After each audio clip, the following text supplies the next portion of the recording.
My husband and I arrived to buy a condo from a foreigner. I stayed silent, pretending not to understand a word of German. And then I heard one phrase and froze, unable to believe my ears. Welcome to the Betty Stories channel. Before we begin, please write in the comments where you are tuning in from. We are very interested to know. We wish you a pleasant listening experience with this fascinating story. Keisha closed the bedroom door and pulled a worn textbook from her hiding spot beneath a stack of bed linens. The pages were covered in her neat handwriting, with bookmarks sticking out from various sections. She turned on the desk lamp, dimming the light so it wouldn't be visible from under the door, and opened her exercise notebook. In the living room, the television was booming. Marcus was watching another football game, and she knew he wouldn't disturb her for the next 2 hours. This had been going on for 8 months. Every evening, when her husband worked late or got absorbed in his own activities, Keisha sat down with her textbooks. At first, it was just curiosity. An advertisement for free online foreign language courses had popped up on the internet. Then, it pulled her in. She liked discovering something new, feeling her brain work, sensing how words formed into sentences, and gradually beginning to understand a strange speech. It was like solving a puzzle, only much more exciting. But she told Marcus nothing, and she didn't intend to. 2 years ago, when she got excited about the idea of taking floral design classes, he had laughed at her so hard that her desire faded away on its own. "Keisha, you realize that's not a serious thing, right?" he had said back then, not even looking up from his tablet. "You'll waste money, go for a month, and quit, just like always." "I haven't quit anything just like always," she had tried to object. "I just want to try something new." "New?" he chuckled. "You have a new hobby every month. First yoga, then painting, then some other nonsense. You'd be better off taking care of the house properly." Back then, she had remained silent, but the resentment settled deep inside. And when, 6 months later, she decided to sign up for those yoga classes, he didn't even let her finish speaking. He started up again. "We don't have money for nonsense. Do you even know how much utilities cost these days?" Since then, Keisha stopped sharing her desires with him. Why bother if he wouldn't take them seriously anyway? It was as if she had become invisible in her own home. Marcus decided where they went on vacation, what furniture to buy, and when to have guests over. She cooked, cleaned, agreed, and sometimes tried to object, but he would wave her off. "I know better. You don't understand these things. Let me handle it." And Keisha retreated time after time until she got used to being a shadow in her own life. She poured herself some tea from a thermos she specifically brought into the bedroom so she wouldn't have to go out to the kitchen and attract attention. She settled comfortably on the bed and immersed herself in the exercises. She pronounced words in a whisper, checking her pronunciation through an app on her phone with headphones on. She liked the feeling that she had a secret, something of her own that Marcus didn't know about and didn't control. It was her little space of freedom in a world where everything else had long ceased to belong to her. About an hour later, the shouts of a commentator drifted in from the living room. "Looks like someone scored a touchdown." Keisha raised her head and listened. Marcus was commenting loudly on something, probably talking on the phone with a buddy. She distinguished his excited voice, his laughter. He hadn't laughed like that with her in so long. She sighed and returned to the textbook, trying not to think about how much their life had changed. When they got married 15 years ago, everything was completely different. Marcus was attentive and interested in her opinion. Together they dreamed about the future, walked in the evenings holding hands, made plans, and laughed at trifles. He called her Sunshine and said she was the best thing that had ever happened to him. Keisha believed every word. She was happy just to be near him, listening to his dreams about a career, a big house, and the children they would have someday. But over the years, something shifted. Marcus became harder, more self-assured. He started earning good money and seemed to decide that he now had the right to unilaterally rule their life. Keisha worked as an accountant at a small firm. Her salary was modest, barely enough for groceries, and her personal expenses. Marcus never missed an opportunity to remind her that it was he who fed the family, paid the mortgage, the car note, and the vacations. "If not for me, where would you be?" he would say when they argued. "In a rented studio with 3 roommates, that's where." Keisha stayed silent because deep down she was afraid he was right, that without him she really wouldn't cope, that she was too weak, too indecisive, too ordinary.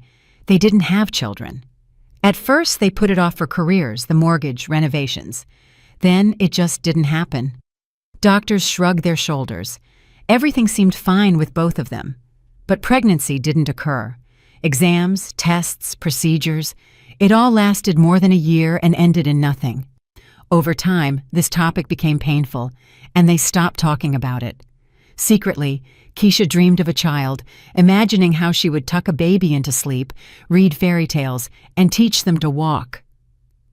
But she was afraid to say it aloud, fearing Marcus would say something hurtful again, that it was her fault, that she couldn't even do this one thing. In recent months, a wall had grown between them. He stayed late at work more often, coming home late, tired and irritable. At dinner, he answered in monosyllables, buried in his phone. Keisha tried to start a conversation, asking about his day, telling him something about work, trying to joke. He would nod without listening, and 5 minutes later, he would retreat to the living room and the television. On weekends, he went fishing with friends or disappeared into the garage. Keisha tried to find a way to reach him. She cooked his favorite dishes, his signature smothered pork chops with gravy, mashed potatoes, and cornbread. She suggested going somewhere together, to the movies, to the park, just for a walk. But he refused. "I'm tired, Keisha. Let me rest for God's sake. You don't understand what it's like to grind all week and then have to provide an entertainment program for you, too." And she retreated. She washed dishes, cleaned the apartment, looked out the window at passers-by, and wondered when everything went wrong. At what moment did they become strangers living under one roof? She felt she was losing him, or had already lost him, but she didn't want to give up. She didn't want to admit that 15 years had been lived in vain, that the love was over, that she was left all alone. So, when Marcus suddenly suggested looking for a larger apartment, their one bedroom in an old building on the outskirts had long become cramped, Keisha was delighted. Maybe this was a chance? Maybe a joint project, a common goal, would bring them closer, bring back what once was. A new condo, a new setting, a new stage of life. Maybe everything would work out. They started looking through listings. Or rather, Marcus looked, and she sat next to him on the sofa and nodded. He showed options on the tablet, and she timidly expressed her opinion, whether she liked the layout, if the windows were well positioned, if the kitchen was convenient. But he rarely took it into account. "That's too far from the subway," he would wave off. "This one is too expensive, out of our budget. This is in a bad neighborhood. Nothing but trouble there. Do you even understand this stuff?" Over time, Keisha stopped arguing. She just sat silently, looking at the screen, thinking her own thoughts. Weeks of searching turned into a month.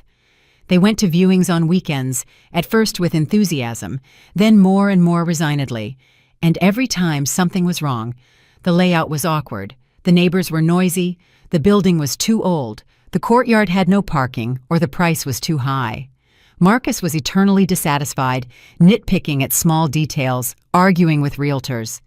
Keisha was tired of this endless running around, of his constant irritation, of the feeling of meaninglessness of it all.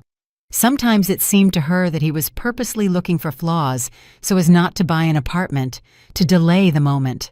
Why? She didn't understand. And then one evening, as she sat with her textbooks practicing another grammar exercise, Marcus burst into the bedroom. He didn't even knock. He just threw the door open. Keisha flinched and barely managed to slam the notebook shut, shoving it under her pillow. Her heart beat faster. What if he noticed? "Keisha, look." He handed her his phone with a listing, paying no attention to her confusion. "This is the one. A 3-bedroom, 1,200 square feet. Good neighborhood, and the price is acceptable. A foreigner is selling it, some German guy. We're going to see it tomorrow." Keisha caught her breath. It seemed he hadn't noticed anything. She took the phone and scanned the description. The condo really looked good. Bright rooms with high ceilings, a large kitchen, 2 bathrooms, a glass-enclosed balcony. The photos were high quality, professional. It was evident the owner took care of the place. The hardwood floors shone, the walls were freshly painted, the furniture was solid, without wear and tear. "It's beautiful," she said cautiously, examining the photos. "Why is he selling?" "He's going back to his home country. It says right there." Marcus took the phone back, as if she had been looking at it too long. "Lived here for several years for work. Contract ended. He's returning. I already contacted him, agreed on tomorrow at 11 in the morning. Will you go?"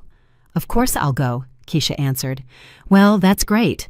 I hope this option works out because I'm tired of running around every weekend." He stretched and yawned. "All right, I'm going to finish watching the game. Why are you sitting here?" "Just reading a little before bed." "Uh-huh." He was already turning toward the door. "Just don't stay up too late. We have to get up early tomorrow." He left, closing the door behind him, and Keisha remained sitting on the bed, staring into the void. A German. A foreigner. Something sparked inside her.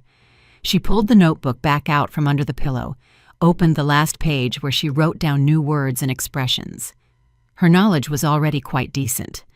She could read simple texts, understood speech in movies without subtitles, and even tried writing short notes for practice sometimes.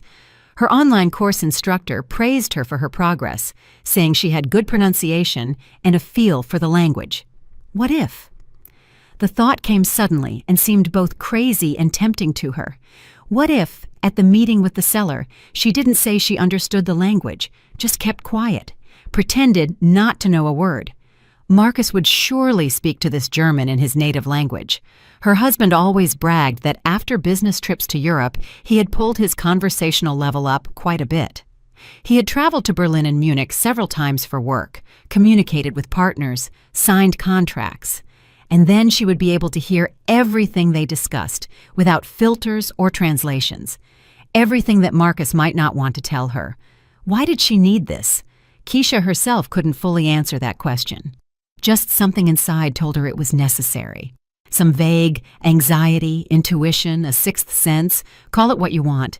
Maybe she wanted to check if Marcus was honest with her. Maybe she was just tired of being on the sidelines of all decisions and wanted to know the truth for once, not filtered through his interpretation. Or maybe she just wanted to use her secret knowledge at least once in her life, to feel that she wasn't as simple and helpless as he thought. She went to bed but couldn't fall asleep for a long time. Marcus snored beside her, sprawled out over 3/4 of the bed. Keisha lay on the very edge, as usual, afraid to move so as not to wake him. When he didn't get enough sleep, he became especially irritable. She stared into the darkness and thought about tomorrow. Strange excitement mixed with anxiety. What would she hear tomorrow, and was she ready for what she might hear?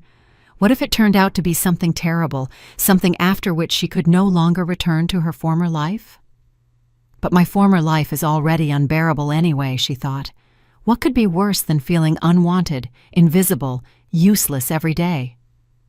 In the morning, they left early. The condo was on the other side of the city, in a new, prestigious neighborhood. In the car, Marcus was focused, driving silently, only occasionally throwing out dissatisfied comments about traffic and how no one around knew how to drive.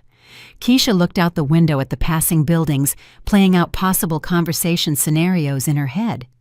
She was scared. What if she didn't understand the speech when she heard it in live conversation? What if she got confused and gave herself away? What if this was all a stupid idea, and she was working herself up for nothing? "Why are you so thoughtful?" Marcus suddenly asked, glancing sideways at her at a traffic light. "Your face is sour. Don't like the apartment already?" "No, I like it," Keisha replied hastily. "I'm just thinking, what if something doesn't work out again?" "Don't stress yourself out. It's a good option. I checked everything, the documents and the history of the condo. It's all clean." He paused, then added, "Don't worry. If anything, I'll translate everything. You understand? With foreigners, you have to be careful. They might try to scam us. These Europeans are tricky. They think we're all suckers here." Keisha remained silent, clasping her hands on her knees. You'll translate? She thought bitterly.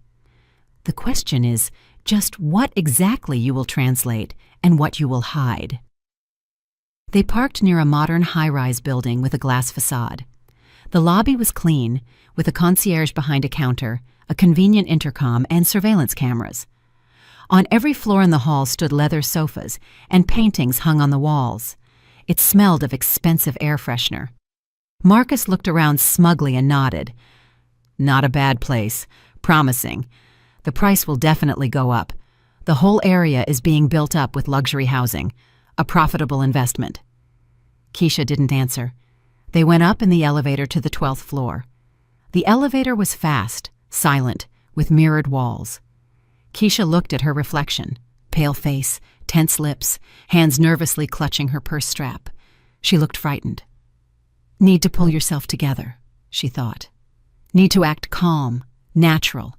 Just keep quiet and listen. Just be yourself, the quiet, invisible saint who never interferes in anything. The elevator doors opened. They walked down a corridor with soft carpeting. Marcus checked the apartment number on his phone and stopped at the right door. Keisha felt her heart pounding wildly. It was starting now. Now she would have to play a role, pretend, be silent. Would she manage? Would she give herself away with an accidental word, a look, a gesture? Marcus rang the doorbell. Footsteps were heard from inside, confident, unhurried. Keisha took a deep breath, trying to calm down. Everything will be fine, she told herself. You'll just listen. Just learn the truth. There's nothing wrong with that. The lock clicked, and the door slowly opened. On the threshold stood a man of about 50, tall, fit, with graying hair and attentive gray eyes.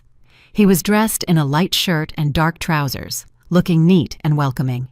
He smiled and extended a hand to Marcus. Kurt Weber, he introduced himself with a slight accent and immediately switched to his native language, obviously realizing that Marcus understood him. Keisha tensed, but tried not to let it show on her face. She heard every word, the greeting, the invitation to enter, the apologies for the slight mess, although the apartment was perfectly clean. Marcus replied in the same language, briskly and confidently introducing himself, then carelessly nodded in her direction. This is my wife, Keisha. She doesn't speak your language, so I'll translate. Kurt turned to her, smiled pleasantly, and extended his hand. Keisha shook it, smiled briefly in return, and lowered her eyes, portraying shy confusion. Inside, everything tightened with tension. So it had begun. Now she wasn't a witness, just an invisible woman who understood nothing. Please come in. Kurt opened the door wider and stepped aside. They entered a spacious hallway. Keisha looked around, light wood flooring, a built-in closet taking up the entire wall, a mirror in an expensive frame, soft, diffused light from ceiling fixtures. It smelled of cleanliness and the faint aroma of coffee. Kurt led them further into the living room, and Keisha involuntarily gasped to herself. A huge room with panoramic windows offering a view of the park and the river in the distance. The furniture was modern but cozy, a large gray sectional sofa, a coffee table made of glass and wood, bookshelves along one of the walls filled with books and souvenirs. Beautiful, she couldn't resist saying in English. Marcus carelessly translated to Kurt, adding something of his own. Keisha listened closely and caught what her husband said. The wife is impressed, but we'll still see if it's worth the money. Kurt laughed, nodded in agreement, and began showing the apartment. They slowly walked through the rooms, the bedroom with a large bed and its own walk-in closet, the second smaller bedroom, which Kurt used as an office, the studio kitchen with modern appliances and marble countertops. Kurt explained things about the apartment, the building, the neighborhood. Marcus translated in snatches, but Keisha noticed he was omitting details or changing the emphasis. When Kurt mentioned that the building had excellent management that resolved any issues quickly, Marcus translated it as, the management company is so-so, but tolerable. When the owner said the neighbors were quiet, educated people, professors, doctors, business owners, Marcus grunted to Keisha, neighbors are regular folks. Haven't had any problems. Keisha stayed silent, pretending to examine the finish, the furniture, the views from the windows. But bewilderment grew inside her. Why was Marcus distorting Kurt's words? Why downplay the merits of the apartment? She didn't understand. Maybe he just wanted to drive the price down, show he wasn't too interested. They returned to the living room. Kurt offered coffee, and Marcus accepted. Keisha sat on the edge of the sofa, folding her hands in her lap, trying to be as inconspicuous as possible. Kurt went to the kitchen, and she heard the noise of the coffee machine, the clinking of cups. Marcus paced the room, examining books on the shelves, framed photos on the walls. "Well, do you like it?" he asked Keisha in English without turning around. "Very much," she answered honestly. "The apartment is wonderful." "Yeah, not bad." He scratched his chin. "Although the price is inflated. We'll have to haggle." Keisha wanted to say something, but remained silent. Kurt returned with a tray holding 3 cups of coffee and a plate of cookies. He placed it on the coffee table and sat in the armchair opposite them. Keisha took a cup, thanking him with a nod. The coffee was strong, aromatic, real, not instant. Kurt spoke again, this time in a more serious tone. Keisha listened attentively. He explained that he had lived in this apartment for 3 years. He loved this place very much, but his contract with a local company had ended, and he needed to return home to his family. His wife and adult children had stayed there and missed him. He spoke warmly, with slight sadness, saying it was a pity to part with the apartment, but there was no choice. Marcus listened, nodded, then briefly translated for Keisha. "Says he's leaving for work. Contract ended." Keisha frowned internally. Why didn't he tell her about the family, about the fact that Kurt was sad to leave? These details made the owner more human, more understandable, but Marcus apparently didn't consider it necessary to convey them. Then the conversation turned to the details of the deal. Kurt named a price. It was high, but fair for such a condo in such a neighborhood. Marcus frowned and shook his head.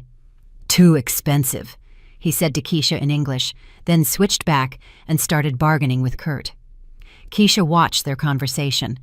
Marcus spoke assertively, citing arguments. The real estate market is unstable. Prices are dropping. They have other cheaper options.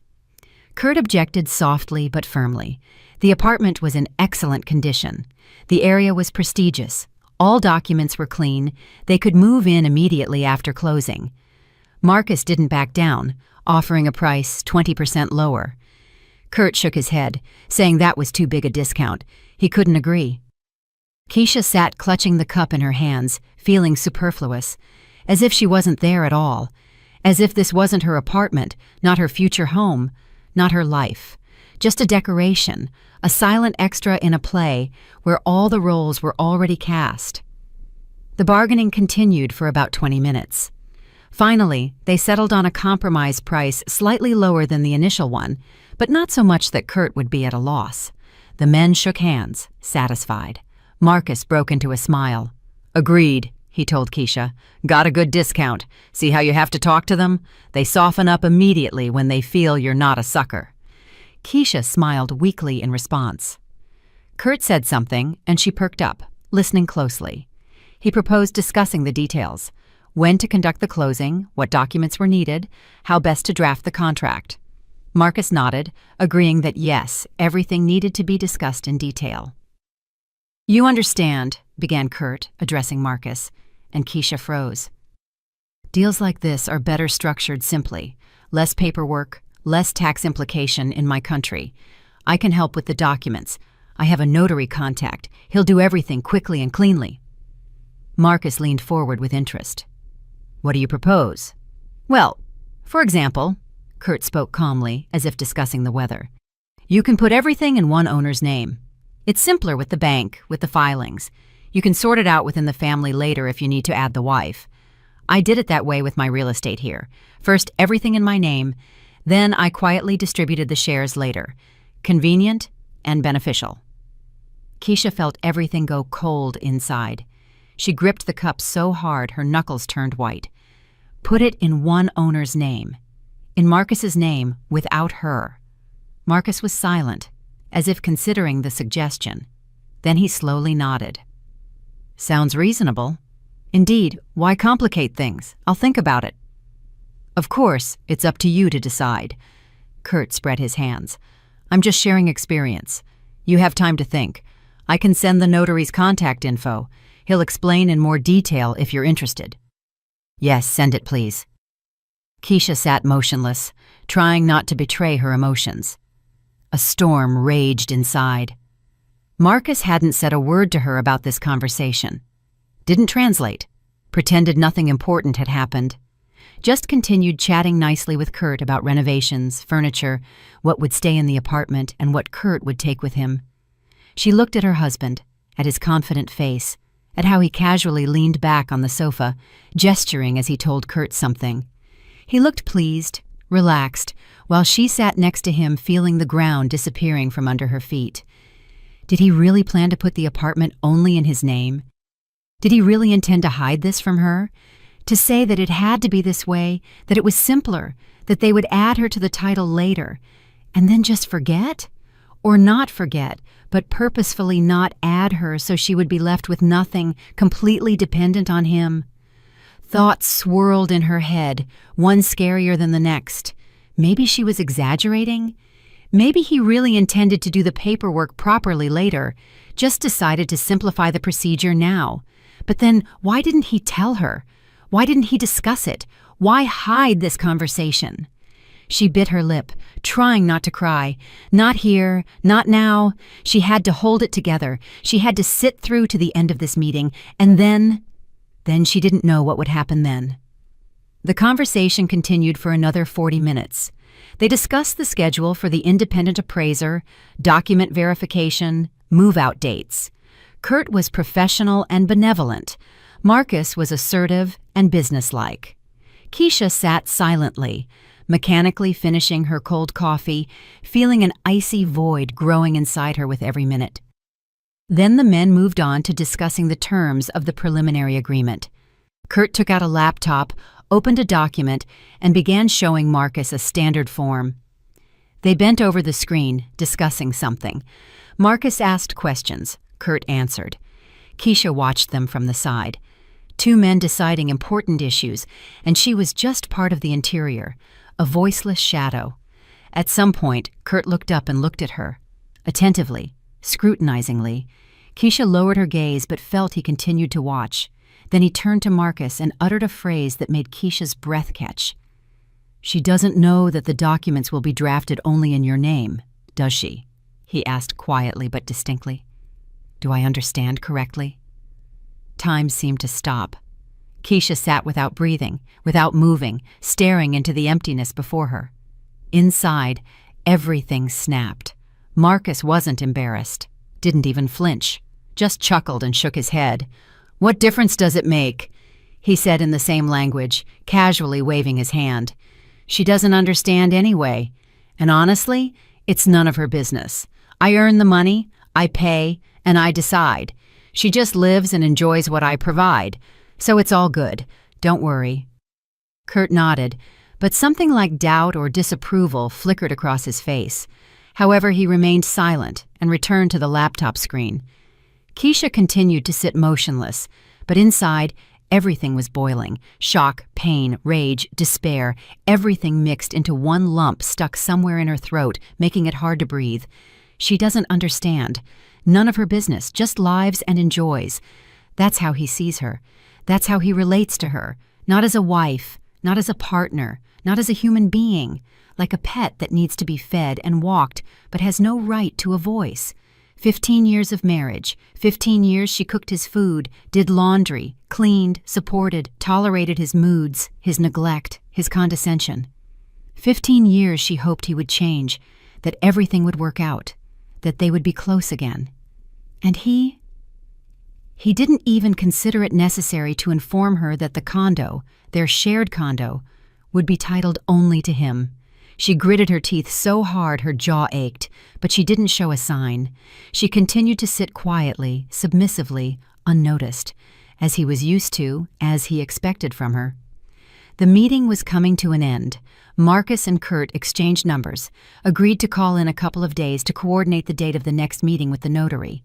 Kurt was polite and courteous, walked them to the door, shook Marcus's hand again, and nodded to Keisha with a smile. They went down in the elevator in silence. Marcus hummed something under his breath, clearly pleased. They walked out onto the street. The sun was shining brightly. It was warm and spring fresh. People were walking along the paths. Children were playing on a playground nearby. An ordinary day, ordinary life. Keisha walked beside her husband, feeling as if she had fallen into some parallel reality.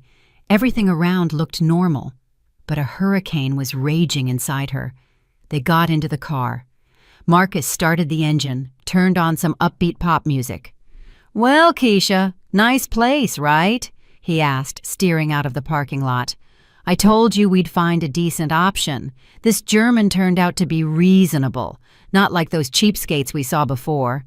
Dropped the price without a problem. I did good, didn't I?" Keisha looked out the window.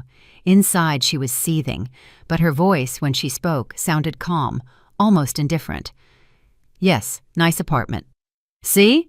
Marcus tapped his fingers on the steering wheel in time with the music.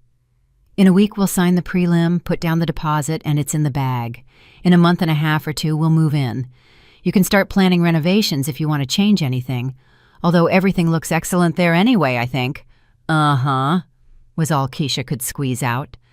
Marcus didn't notice anything, continued chattering about the condo, about how luckily everything was working out, how glad he was that this issue would finally be resolved. Keisha listened with half an ear. She was still replaying in her head those phrases she heard in Kurt's apartment. "Documents will be drafted only in your name." She doesn't understand. None of her business. Every word cut like a knife. She had lived in an illusion for so many years that they were a family, that they were together, that he cared about her, and he just kept her around like a convenient housekeeper who didn't object, didn't demand, didn't interfere. Nausea rose to her throat. She closed her eyes, trying to pull herself together. Can't cry now. Can't show weakness. Need to think. Need to decide what to do next. They arrived home. Marcus immediately flopped onto the sofa and turned on the TV.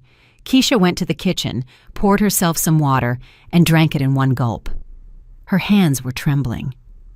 She put the glass in the sink and leaned against the countertop, looking out the window at the gray courtyards of their neighborhood. What now? What can she do? If she just asks him directly why he wants to put the apartment in his name, he will surely find a beautiful explanation. He'll say it's simpler for taxes, that he'll retitle everything later, that she doesn't understand these matters, and not to worry. And she would probably believe it, because she wants to believe, because it's scary to admit that the person she lived half her life with is not actually who he pretends to be. But now she knows the truth. She heard his words, his tone, his attitude. She doesn't understand. He didn't even try to hide the contempt because he was sure she wouldn't hear, wouldn't understand, wouldn't find out. Keisha straightened up. No, enough. Enough being convenient, quiet, submissive. Enough closing eyes to the truth and hoping everything will somehow work itself out. She went back into the living room. Marcus was watching some talk show, laughing at the host's jokes. Keisha stopped in the doorway, looking at him. This person intended to deceive her, to deprive her of a roof over her head, to leave her with nothing, and he thought she wouldn't even find out about it. "Marcus?" she called out. "Mm-hmm." He didn't look away from the screen. "I need to talk to you." "Later, Keisha. Can't you see I'm busy?" Before, she would have retreated, walked away, stayed silent, postponed the conversation. But not now. Not today. No, now. He turned his head, looking at her in surprise. There was such firmness in her voice that he had probably never heard from her before. "Why are you getting worked up?" He frowned. "Did something happen?" "Something happened." Keisha took a step into the room. "Tell me, whose name are you planning to put the deed in?" He blinked, clearly not expecting such a question. "In both of ours, naturally. Why?" He lied to her face. What a lie. What are you even talking about? Keisha looked him straight in the eye. Her heart was pounding so hard it seemed about to burst out of her chest. It was terrifying to confront him, not to back down, to demand the truth. But she had already crossed the line. There was no way back. Kurt suggested you put everything in one owner's name, in your name, and you agreed. Marcus's face twitched, his eyes narrowed. How do you... He stumbled. Were you eavesdropping? I heard your conversation. But you don't understand. He cut himself off, and Keisha saw it begin to dawn on him. Don't understand? She chuckled bitterly. Are you so sure about that? Silence hung in the air. Marcus looked at her as if seeing her for the first time. Then he slowly stood up from the sofa. You know the language?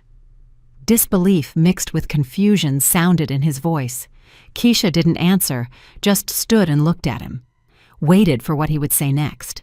Marcus ran a hand over his face as if trying to come to his senses. Then he sharply stepped toward her. How long? He asked harshly. How long have you known the language? What difference does it make? Keisha stepped back instinctively. What matters is something else. You intended to deceive me. What deception? He raised his voice, and she flinched, but stood her ground. I wanted to simplify the procedure. Then I would have added you to the title. Everything would have been fine. Then, she repeated quietly, or maybe you wouldn't have added me. Maybe you would have left everything in your name. Convenient, right? I completely depend on you. Can't go anywhere. What are you even talking about? Marcus threw up his hands. I slaved away for you for 15 years, provided for you, and now you accuse me of some schemes. Slaved away for me. Keisha's voice trembled, but she continued to stand her ground. And what did I do all these years? Lying on the sofa? I worked, managed the house, tolerated your neglect. What neglect? He interrupted her, advancing. I always treated you normally, provided, cared. Keisha felt something inside break finally. You didn't even consider it necessary to ask my opinion about the apartment. Just decided everything yourself, as always. And I was supposed to shut up and be happy. Yes, because I understand these matters better, he barked. You understand nothing about real estate. And you understand nothing about how to treat a wife, she blurted out, surprised by her own courage. Marcus froze. His face turned red. Veins bulged at his temples. Keisha saw he was barely restraining himself from losing it completely. She had never seen him so confused, angry, and simultaneously somehow frightened, as if the ground was slipping from under his feet just as it had for her. All right, listen. He spoke slowly, syllable by syllable, as if explaining something to a slow child. You eavesdropped on a conversation, understood everything wrong, and now you're throwing a tantrum. I'm explaining to you for the last time. I wanted to simplify the paperwork. It's standard practice. Then we would have calmly added you.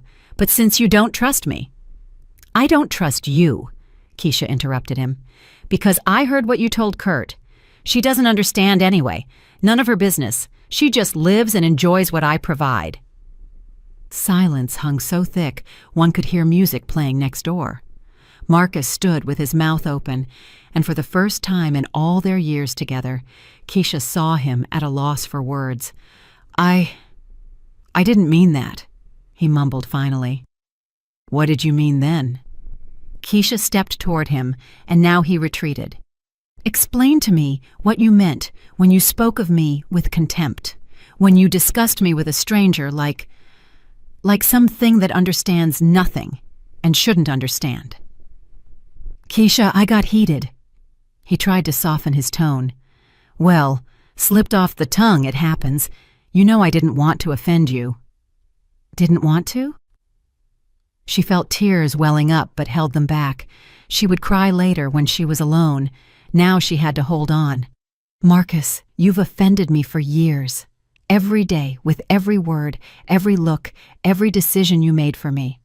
I endured, hoped things would change, thought it was temporary, that you were just tired at work, that you were stressed. But now I realize you simply don't respect me, never respected me. That's not true. He raised his voice again. I respect you. Then why didn't you consider it necessary to tell me the apartment would be in your name? She spoke louder and louder, feeling something hot and unstoppable rising inside. Why hide it? Why discuss it with a stranger, but not with me? Marcus paced around the room like a trapped animal. Then he stopped abruptly, stared at her. And where did you get the idea to learn the language anyway? He asked, and something prickly appeared in his voice. Why were you silent about it? Why hide it? Maybe you have your own secrets, huh? Keisha started in surprise. She didn't expect him to turn everything upside down. I didn't hide it, she said quieter. I just didn't say anything because I knew you would laugh. Like you laughed at floral design, at yoga, at everything that was interesting to me. Don't exaggerate, he waved his hand. I just spoke the truth. You constantly start something and quit. I quit because you killed any desire in me, shouted Keisha, and was frightened by the strength of her own voice. She never shouted, never. Every time I tried to start something, you said it was stupid, unserious, useless. You convinced me that I wasn't capable of anything, and I believed it, believed that I was truly that weak, senseless, worthless. I didn't say that, Marcus objected, but his voice sounded less confident. Maybe not in those words, but the meaning was exactly that. Keisha hugged herself as if she were cold. You know what's scariest? I started believing I deserved this treatment, that I should be grateful you were with me at all, that without you, I was nobody. Marcus was silent, looking at the floor. Keisha waited for him to say something, refute it, prove she was wrong, but he was silent. Say something at least, she asked wearily. He raised his head, and she saw something new in his eyes, not anger, not irritation, but some confusion mixed with annoyance. What do you want to hear? He asked dully. That I'm a bad husband? That I hurt you? Fine, maybe I did, but I tried. I worked like a dog to provide for us, so you had everything. Apartment, clothes, vacations. And now you say I don't respect you? Money is disrespect? Keisha shook her head. Respect is when your opinion is asked, when your desires are considered, when you aren't discussed behind your back with contempt. How long are we going to go on about this? He exploded again. I explained already. It slipped out. Kurt asked himself. I answered without thinking. Without thinking. Keisha smiled bitterly. When a person speaks without thinking, they speak the truth. What they actually think. And you showed what you actually think of me. Marcus clenched his fists, and for a moment, Keisha was scared. What if he hits her? But he only turned around and walked to the window, staring out at the street. You're exaggerating, he said without turning around. Making a mountain out of a molehill. I'm a good husband. I support the family, don't drink, don't run around. Many in your place would be happy. Many in my place would have left long ago, Keisha replied quietly. He turned sharply. Something dangerous flashed in his eyes. What did you say? I said many in my place would have left long ago. She spoke slowly, clearly, and with every word felt herself becoming stronger. Because living with a person who doesn't respect you, who considers you a burden, is unbearable. Are you threatening me with divorce? Marcus stepped toward her, his face twisted. Seriously? Over one phrase you eavesdropped on? Not over one phrase. Keisha shook her head. Over 15 years during which I was invisible in my own home. Over the fact that you intended to deprive me of a roof over my head. Over the fact that even now you don't understand what you did wrong. I didn't deprive you of anything, he yelled. I wanted to simplify the paperwork. You wanted to deceive me, Keisha shouted back, and her voice broke. Because you thought I was stupid, that I wouldn't find out, that I wouldn't understand anything. Because you're used to me being silent and agreeing with everything." They stood opposite each other, both breathing heavily, both at their limit. Outside the window, someone honked. Children shouted in the courtyard. Life went on, but theirs was collapsing. "I don't understand what's happening," Marcus muttered finally. And for the first time in this whole conversation, confusion, almost helplessness, sounded in his voice. "We lived normally. Everything was fine. Where did all this come from?" "Everything was fine for you," Keisha said quietly. "For me? No, not for a long time. I just kept silent, endured, hoped." "Hoped for what?" "That you would notice me." She felt the tears breaking through anyway and didn't hold them back. "That you would remember who I was when we met, that you would love me again. But you fell out of love long ago. I just didn't want to admit it." Marcus stood silently, and his face slowly changed. Anger left, leaving behind something else, fatigue, guilt, or just emptiness. "Maybe so," he said finally, and these words sounded like a verdict. "Maybe you're right? I don't know. I'm tired, Keisha. Tired of work, of problems, of everything. And you? You were always somewhere in the background, convenient, familiar. I didn't think you were unhappy, thought everything suited you." "Nothing suited me," she whispered. "But you didn't ask." He nodded, walked back to the sofa, sat down heavily, covered his face with his hands. Keisha stood in the middle of the room and didn't know what to do next. There was no strength left to scream, nor to cry. Inside remained only a wrung-out emptiness and some strange clarity. "What now?" asked Marcus without lifting his head. "I don't know," Keisha answered honestly. "But we won't be buying the apartment. At least, not from Kurt, and not the way you wanted." He raised his head, looked at her. "So the deal is off?" "Yes," she said it firmly, without hesitation. "I won't agree to the purchase if it's titled only to you, and anyway, I need time to think about us, about whether there's any point in continuing." "You want a divorce?" he stated without a question. "I don't know what I want." Keisha walked to the window, looked at the yard, at the playground, at the bench where elderly ladies were sitting. "I only know that I can't go on like this anymore. I don't want to." "And what will you do?" Mockery appeared in his voice. "Leave, rent a room on your salary, live alone in some hole on the outskirts."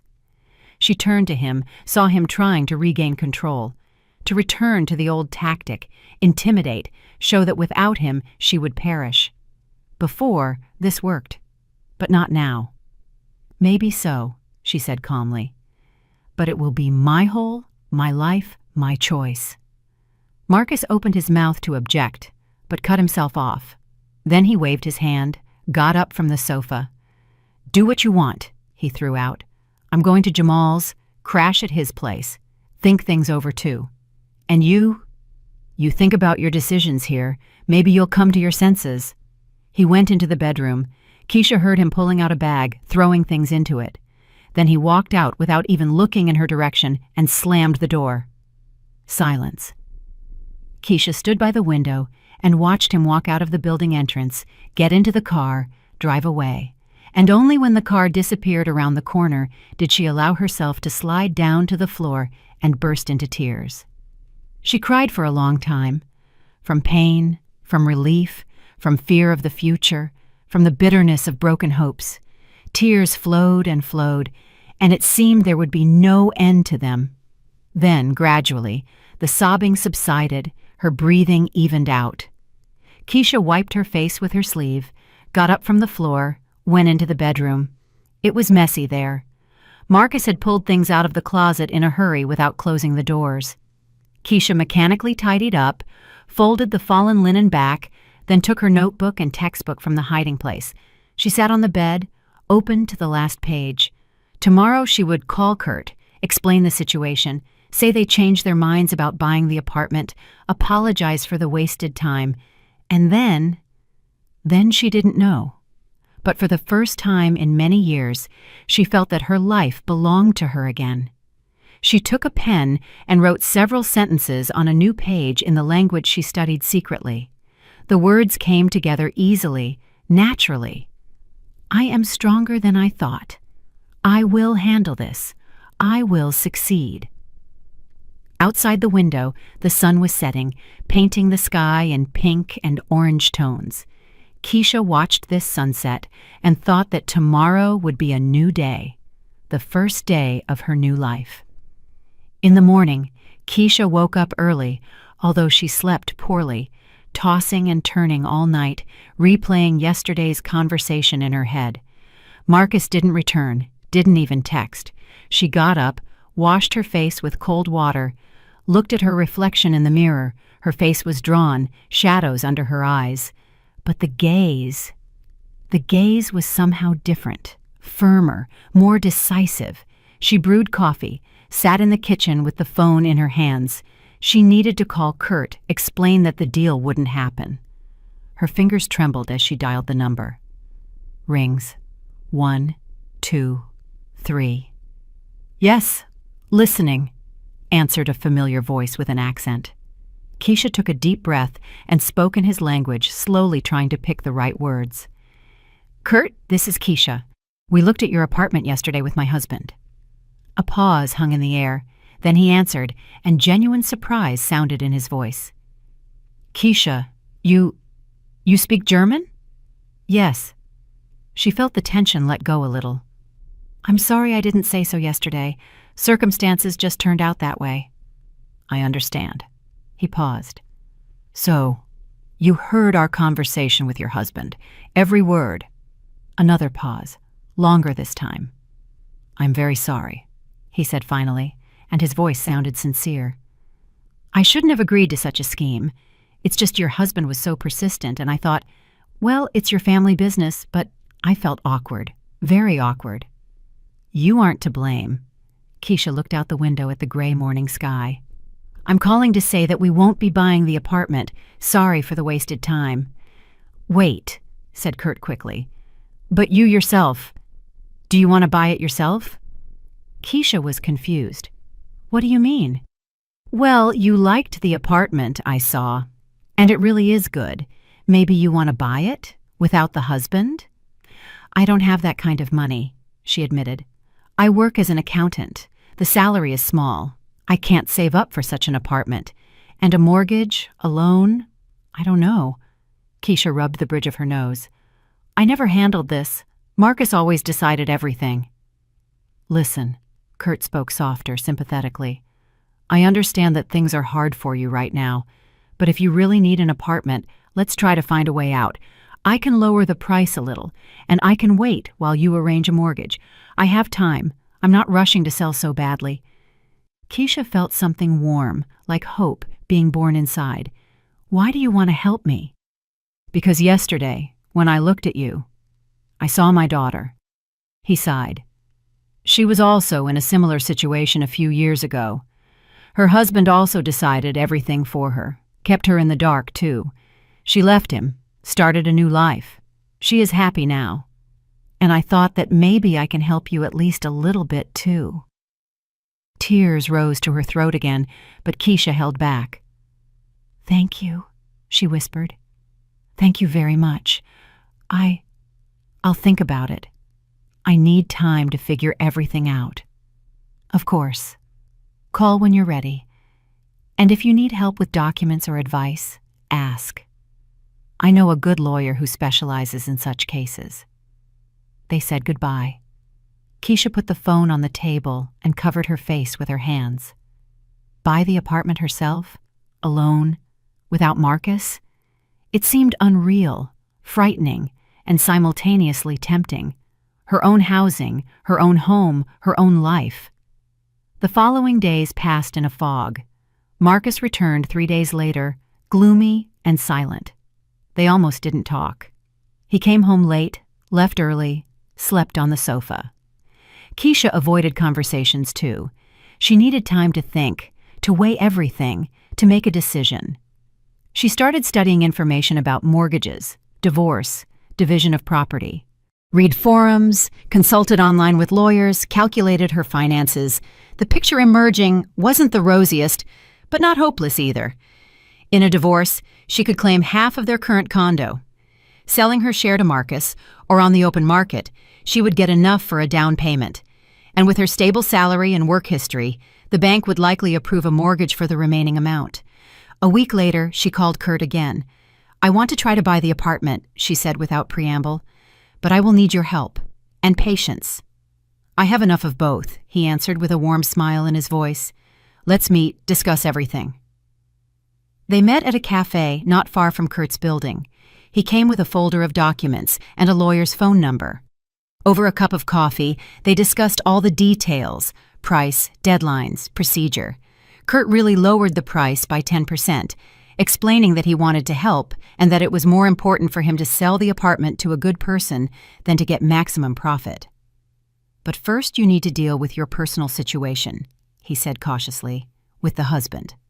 I don't want to intrude on your family life, but you understand that while you are married, any major transactions will require his consent." "I know." Keisha squeezed the cup in her hands. "I'm filing for divorce this week." Saying it aloud was scary, but simultaneously somehow liberating, as if she finally spoke aloud what had been maturing inside for a long time. That same day, she booked a consultation with the lawyer recommended by Kurt. A woman of about 40, with intelligent eyes and a calm voice, listened to her story and clearly laid out a plan of action. "File for divorce," she said. "Simultaneously demand division of property. You have a joint condo, which means you have a right to half. The husband might try to contest, prove he contributed more, but in the absence of a prenup, the court will most likely divide it equally." "And how long will it take?" 3 or 4 months, if without complications. Could be longer if he resists. Keisha nodded, writing everything down in a notebook. "And one more question." The lawyer looked at her intently. "Are you sure? Sure you want a divorce? Because it won't be simple. Emotionally, financially, morally. Are you ready?" Keisha raised her eyes, met the lawyer's gaze. "Ready," she said firmly. "More than." She postponed the conversation with Marcus until evening, came home, cooked dinner as usual, out of habit. He showed up around 7:30, sat at the table, silently. They ate in silence, and Keisha felt everything inside contracting from tension. Finally, she put down her fork.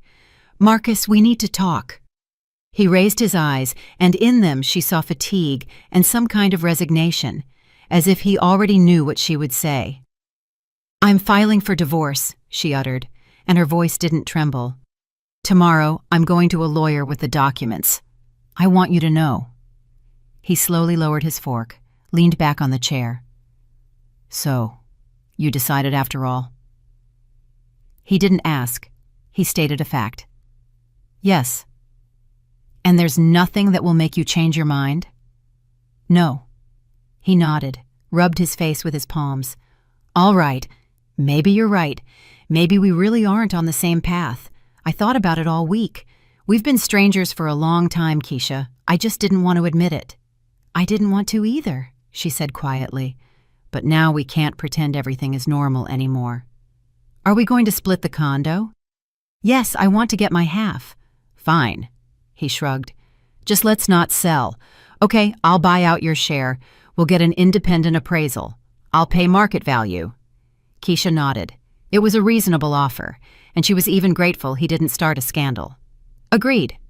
They sat a little longer in silence. Then Marcus got up, went to the bedroom to pack things. Keisha remained in the kitchen, listening to him walking through the rooms, opening closets, putting something into bags. Half an hour later, he came out with 2 large bags. "I'll stay at Jamal's for now," he said, stopping in the doorway.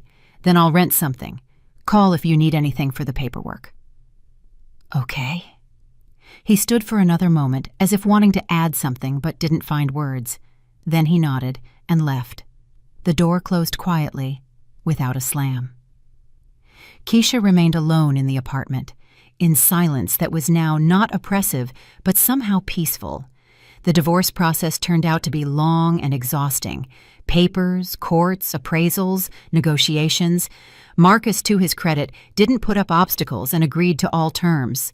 4 months later, they officially dissolved the marriage and divided the property. Keisha received money for her share of the condo, a sum that seemed huge to her and simultaneously was only half of what they had saved over years of marriage. During these months, she managed to do a lot. Got a new job, found a vacancy in an international company where knowledge of foreign languages was required. The salary was 1.5 times higher than before. At the interview, when asked to demonstrate language skills, she spoke confidently and fluently and saw the interviewer's surprise. "Where did you study?" asked the HR manager. "Independently," answered Keisha with a smile. "In the evenings. 8 months. Impressive?" The woman nodded approvingly. "We value such determined employees." The work turned out to be interesting and dynamic. Keisha handled financial accounting for the company's European branches, communicated with foreign colleagues, went to online conferences. For the first time in many years, she felt she was doing something important, that she was valued and respected. Simultaneously, she processed the mortgage. The bank approved the application quite quickly. Stable job, declared income, good credit history. Kurt waited patiently, periodically calling to ask, "How are things? Need help?" "You are very kind," Keisha told him once. "Not everyone would agree to wait so long." "I told you I'm not in a hurry," he answered.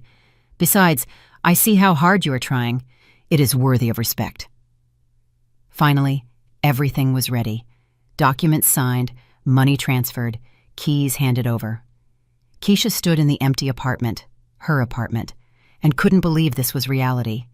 Huge windows, bright rooms, view of the park, all this now belonged to her, only to her. Kurt left part of the furniture as promised, the sofa, dining table, bed. The rest Keisha bought gradually, choosing herself according to her taste. Hanging paintings, arranging books, setting up the balcony. Every little thing brought joy because it was her choice, her decision. She signed up for professional development courses, an intensive course on international financial accounting. Classes took place in the evenings and on weekends. There she met interesting people, just like her, who strove to develop, learn new things, change their lives. During the third class, a man of about 45 sat next to her, tall, with a pleasant smile and attentive eyes. "May I?" he asked, nodding at the free seat nearby. "Of course." "Julian," he introduced himself, extending a hand. "Keisha." They started talking after the lecture. It turned out he also worked in an international company, also recently went through a divorce, also trying to start life anew. They exchanged numbers, agreed to prepare for exams together. Meetings became regular, at first only for study, analyzing difficult topics, sharing notes, discussing cases. Then they started going to cafes after classes just to talk, exchange news. Julian was an attentive listener, didn't interrupt, didn't give unsolicited advice, just listened and understood. "You're amazing," he said once when Keisha told him her story. "Not everyone would decide on such a thing, starting everything from scratch at your age." "At my age?" She chuckled. "I'm 42. That's not so old." "Exactly," he smiled. "That's the age when everything is still ahead. You understand that, but many don't. They get stuck in unhappy relationships because they are afraid of change." "I was afraid too," admitted Keisha, "but it turned out living in fear is even worse." Over time, their relationship became warmer, closer.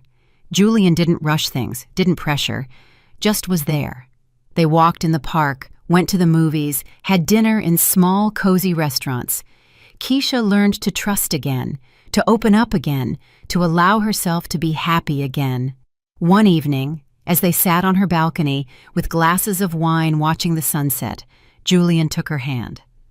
"I'm very glad I met you," he said quietly. "Me too," answered Keisha, and felt tears welling up, happy ones this time. A year had passed since the day she heard that fatal phrase in Kurt's apartment, a year that completely turned her life around. She stood by the window of her condo, looking at the city flooded with evening lights, and thought about what a long path she had traveled. from a quiet, invisible wife who was afraid to utter an extra word to a self-confident woman who manages her own life, from a person who hid her hobbies and dreams to a person who boldly goes toward her goals, from one who depended on someone else's opinion to one who makes decisions herself. The path was difficult. There were moments when she wanted to drop everything, return to the familiar, albeit unhappy, but safe. There were nights when she cried from loneliness and uncertainty. There were days when it seemed nothing would work out, that she was too weak, too inexperienced, too ordinary to cope. But she coped because she found strength in herself she didn't suspect, because she believed in herself when no one else believed, because she decided to take a step into the unknown, despite the fear. And now, standing in her apartment, in her home, she understood. What seemed like the end turned out to be a beginning. The beginning of a new, real life, a life where she chooses her own path. The phone rang on the table. Keisha picked up, saw Julian's name on the screen. "Hi," she said, smiling. "Yes, I'm home. Of course, come over. I'll be waiting." She hung up and looked out the window again. Ahead was a whole life, her life, and she was ready to live it the way she wanted herself. "I'm really glad you're here and that I could share my story with you. If you liked it, show me by liking the video and subscribing to my channel. Let's see how many of us there are. Write in the comments which city you're watching from and what time it is. I'm so curious to know where all you wonderful people are tuning in from. If you want to support me a little extra, you can also send a small donation. I share new life stories for you every single day.